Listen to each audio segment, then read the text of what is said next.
Hello everyone, welcome back to my channel. Today I'm going to do my unboxing Boxycharm video. So opening it up, first thing that pops up is the Dermovia Lace Appeal. This is a black bamboo charcoal peel off mask.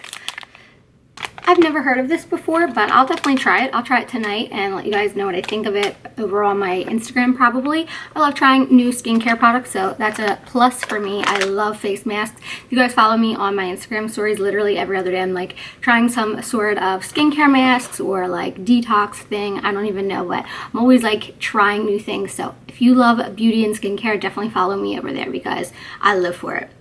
So next up we have the Green Clean Makeup Melt Away Cleansing Balm. I love cleansing balms. I feel like they're easier on my skin, they're a little bit more gentle, and I feel like it can really rub into my eyes without being really harsh and like heavy-handed onto my eye makeup. So if I do a strong eye makeup like I have on right now, I'll definitely use like a cleansing balm again, because I don't really use a lot of like wipes because I feel like they always irritate my eyes a lot. I've only come across one, which is by Balm, that doesn't irritate me, so I live for cleansing balm, so I'm happy about this. Then we have the It Cosmetics Superhero Mascara, and I've never used their, actually no, I have used their one mascara a really long time ago, so I'll definitely give this a go. I'm not like crazy with mascaras. I do love a thick wand and like a heavier formula because I don't have a lot of eyelashes. So I really like the Buxom Big T, so I'll definitely give this a go and let you guys know what I think. I'll do a second video with this of me actually using the products. Next up we have the Kat Von D Everlasting Liquid Lipstick. I like Kat Von D's liquid lipsticks. They were the first ones that I ever started using, like when I really heavily started getting into like more expensive, I guess, makeup and stuff.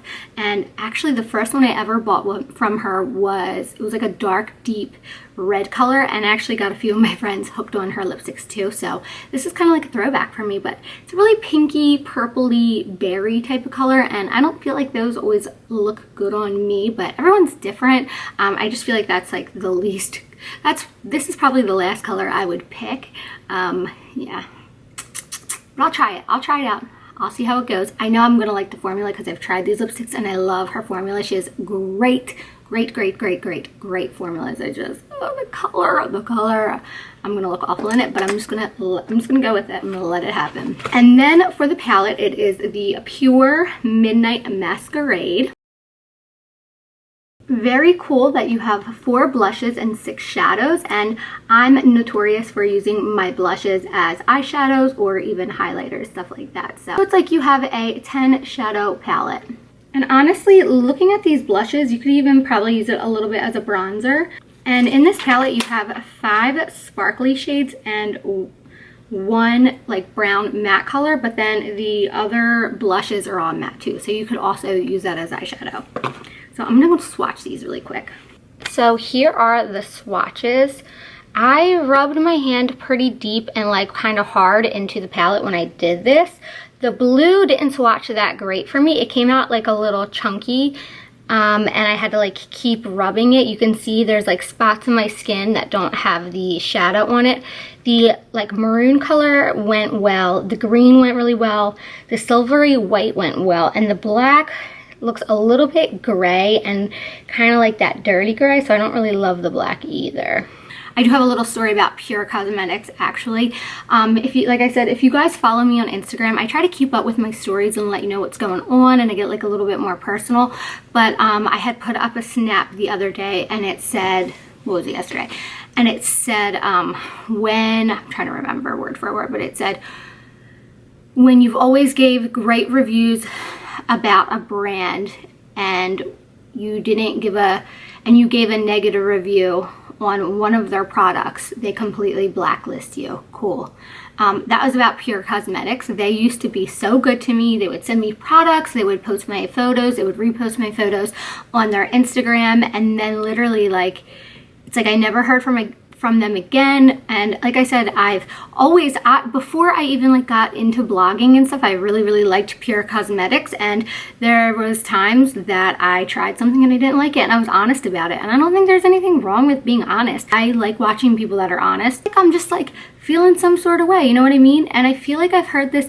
I think what bothers me the most is that I've heard this happen to many people, and there's been brands that I still have a relationship with this to this day, where I was like, I love lots of your products, but this just isn't doing it for me. I'm not feeling it. They're fine with it because it's positive criticism, and then they can intake that and, you know, go back and like work on things. There's nothing wrong with that. I'm not perfect. Nobody's perfect, and that's fine. I think it's really unprofessional to act like that, honestly, because somebody doesn't like one of your products. I'm sure there's tons of people way more influential and like way cooler and has way more of a voice than me who ended up liking that product. Like, what did I do to you? It's nothing personal. It's just I don't like it. Is that so wrong of me? Like, I like tomatoes, my husband doesn't. Doesn't mean I hate them. That's so stupid. I don't know. So that's what my post was about yesterday on Instagram. It's just, I hate when I see that brands are doing that. All the drama and stuff that's going on with the beauty community, now they're kind of depending on micro influencers, because a lot of these big influencers have lost their voice because people aren't trusting them as much anymore.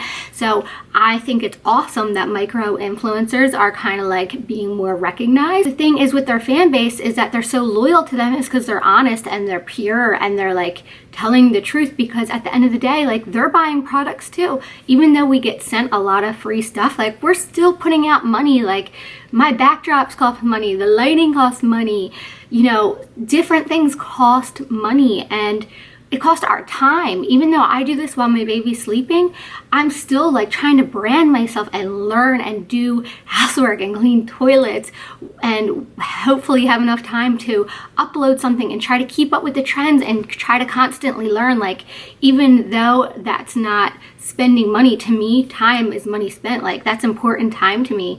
So I feel like we should get a little bit more appreciation. I don't know what I'm trying to say, honestly. I wasn't hurt. I think I was. You know, I'm gonna be honest here. I feel like the best word I can say is I felt hurt. It's like the silent treatment, and that's like a really shitty feeling. And that's how I feel from like the vibe I'm getting from them.